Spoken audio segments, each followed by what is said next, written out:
السلام عليكم ورحمة الله وبركاته. أهلا بيكم في الدرس الثاني من الستوري برنسبل. النهارده هنتكلم عن تاني حرف أو تاني مبدأ في الستوري برنسبل اللي هو الأو. هو عبارة عن الأو OCB، ده اختصاره.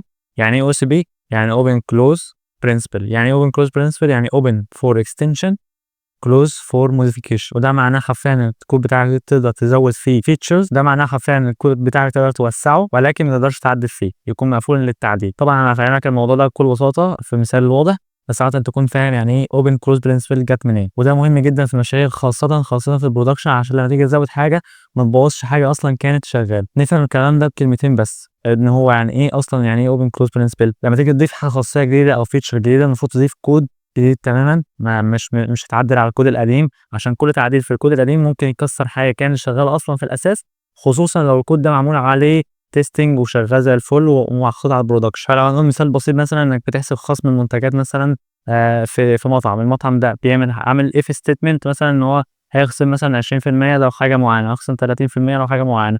فكل مره تزود if statement او switch statement، ده هيخليك تضيف في الكود الموجود اصلا اساسا، فهيخليك تعدل الفانكشن اوريدي كانت مكتوبه، وممكن اصلا تبوظ حاجه كانت موجوده اصلا، وده اللي بيمنعه الاوبن كلوز برنسبل. فلو هنيجي نعرف الاوبن كلوز برنسبل بشكل بسيط كده، فهو كتعريف هو حاجه اسمها open for extension وكلوز فور موديفيكيشن، اللي هي ايه يعني، ده الاساس بتاعه. لو المبدا ده قايم على الحاجتين دول، ان هو يكون مفتوح انك تزود في الكود لكن ما تعدلش على حاجه كانت موجوده اوريدي. طيب ليه مهم الحوار ده؟ عشان اريديوس الريسك في التعديل. مثلا انت بتعدل حاجه في الكود بتاعك، مثلا مضطر تعدل حاجه في الكود بتاعك، انت كده بتقلل الريسك في الموضوع، لانك انت الكود اصلا بتاعك مش محتاج تعديل. انت لما تيجي تزود حاجه ما تضطرش تغير في حاجه كانت موجوده اوريدي، فيدوبك هتزود. لكن ده مش معناه ان لو حاجه مثلا، لو الحاجه اللي زودتها دي ما طلعتش شغاله، هتقدر تعمل رول باك، ترجع للنسخه اللي قديمه مثلا، فدلوقتي الكود بتاعك يشتغل عادي من غير اي مشاكل. فبيقلل اولا الريسك، بيخلي الاكستنشن بتاعك من غير تغيير في الكود الاساسي، وبيشتغل جدا مع حاجه اسمها الديبندنسي انجكشن، وده الى اخر ماده في السيرفيس هنشرحها ان شاء الله قدام.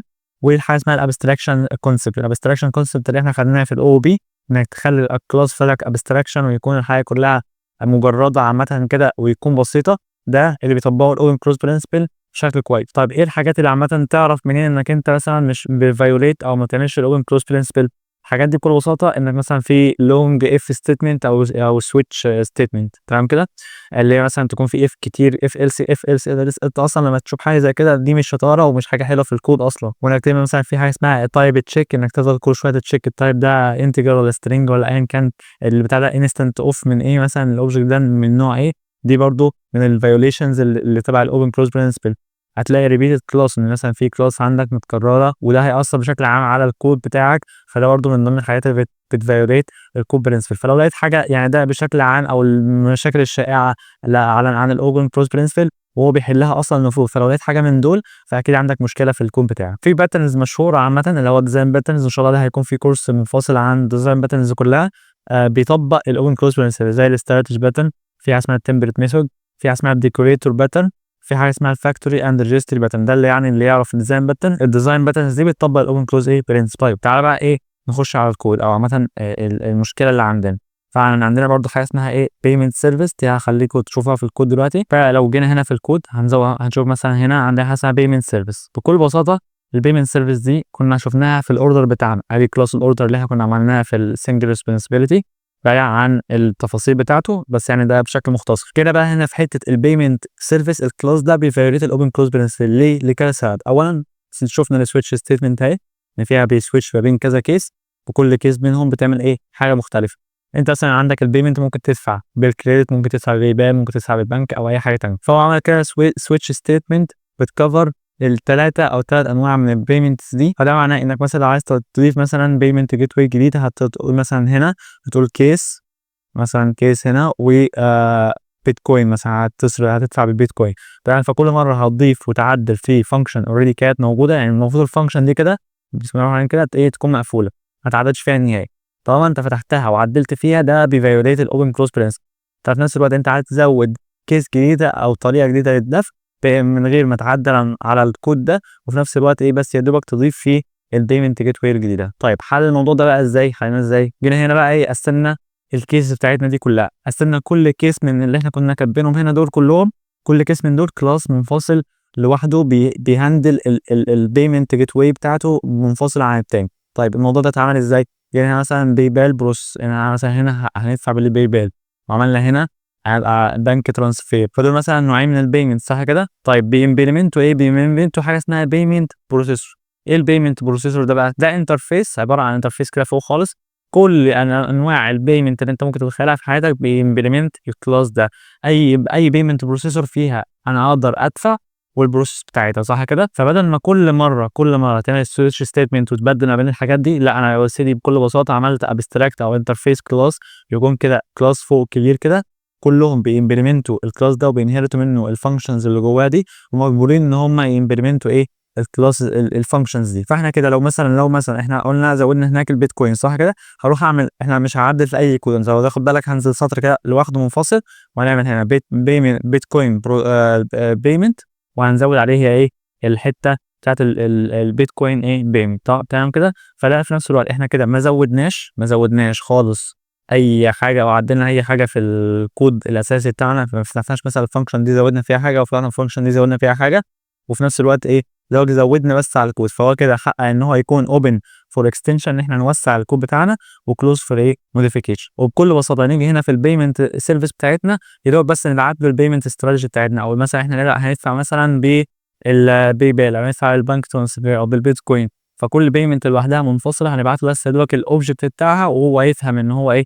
هيبعت بالبيمنت دي. وده بالمناسبه حاجه اسمها استراتيجي باترن، عباره عن انك بتقسم الكود بتاعك عباره عن استراتيجيز، كل استراتيجي فيهم فيها الامبلمنتيشن بتاعتها، فيها كل حاجه بتاعتها تخصها. وفي نفس الوقت احنا طبقنا السنجل ريسبونسبيلتي اللي احنا قلناها في الفيديو اللي فات، بحيث انك مثلا لو عايز تعدل حاجه في البنك ترانسفير هتعدل برضه في الفانكشن دي او الكلاس ده منفصل عن اي كلاس تاني. فكده احنا يعتبر طبقنا السنجل ريسبونسبيلتي وطبقنا الاو سي بي اللي هو الاوبن كلوز برنسبل. فزي ما احنا قلنا هنا دايما السيرفيس بتاعتنا كانت بتعمل فيها ايه؟ اف كونديشن، عباره عن بس بتسويتش ما بين الحاجات دي، واف ايلس واف ايلس، وده ايه؟ ده الباد ديزاين بتاعنا. طب عدلنا الديزاين ده ازاي بقى؟ الاول ان احنا ما نشوفش فيه سويتش ستيتمنت، او مثلا يكون النظام بتاعك مونوليثيك. يعني ايه مونوليثيك؟ يعني كله في حته واحده. الحلول بتاعته بكل بساطه انك تنتروديوس او يعني تعمل ابستراكشن للكلاس بتاعتك، انترفيس بقى او ابستراكت كلاس مش فارقه كتير، وبعد كده تضيف الامبلمنتيشن الجديد بتاعك، وبعد كده السيرفيس كلها بتديبند على الابستراكشن بتاعك اللي انت عامله فوق. لو انت عايز تضيف فانكشن جديده، فلما تضيفها في الابستراكشن انترفيس كلاس،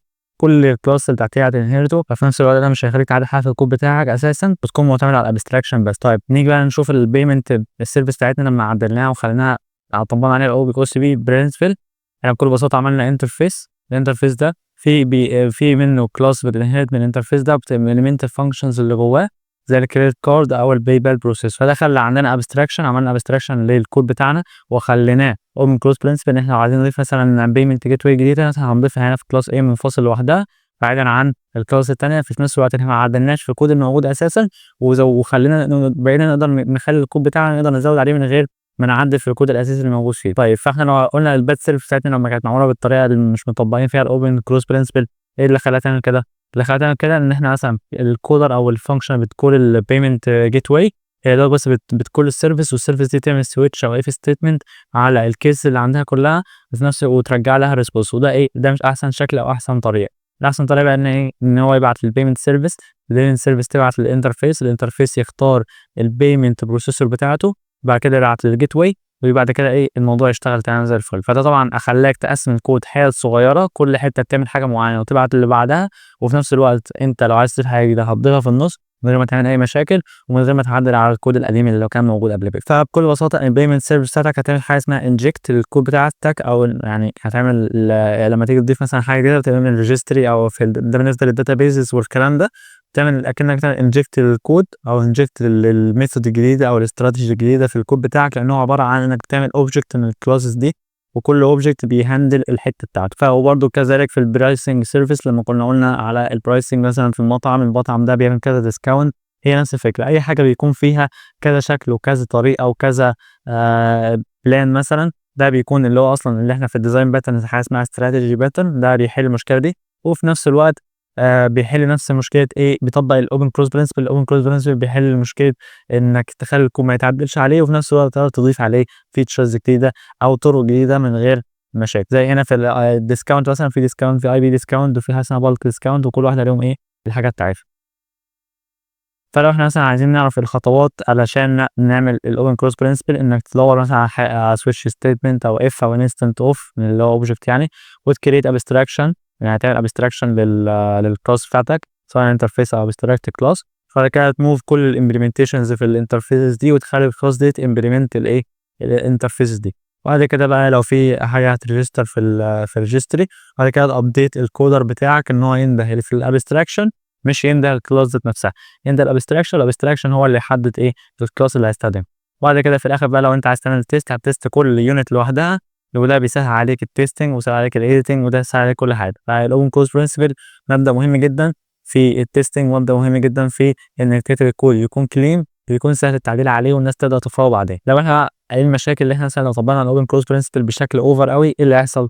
الrisks اللي هتقابلك إنك هيبقى في حاجة اسمها too many tiny classes، إن هيبقى عندك class كتيرة أوي صغيرة، وده هيسبب لك مشكلة في إنك هتتوه ما بينهم. وبرضه نفس الفكرة في حتة indirection، إن مثلًا في class بيinherit من class، فممكن تتوه في وسط الclass دي كلها وتحس إنك أنت مش عارف المشكلة فين. وده بيخلّي برضه لو طلع لك error في أي شكل من الأشكال، لإن كل class inherited من class تاني مثلًا، ومش عارف هي المشكلة في الclass ده والّا في الclass ده، هيبقى صعب عليك إنك تحل الbug دي. فبكل بساطة أو الrule الأساسية علشان نحل حاجة زي كده، هي إنك تapply where change is expected، المكان اللي أنت تتوقع فيه إن هيحصل فيه تغيير أو متأكد إن هيحصل فيه تغيير، طبّق فيه الopen close principle عشان ما يبقاش الموضوع over بالنسبة لك في الكود. فبكل بساطة وبكل اختصار قبل الopen close principle أنت كنت عشان تضيف مثلًا case جديدة أو حاجة جديدة بتعدل في الclass الموجودة أصلًا، تمام. لو أنت بقى عايز بعد الopen close principle الحل إيه المشكلة دي، الحل إن هو تقدر add new classes وتregister it.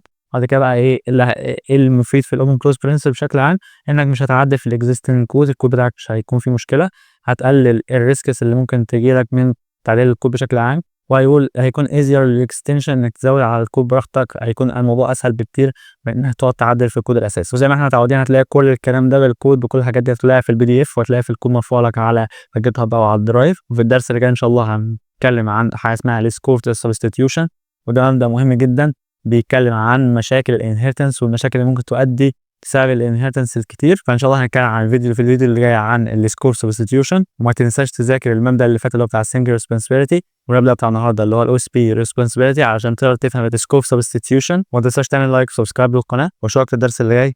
سلام.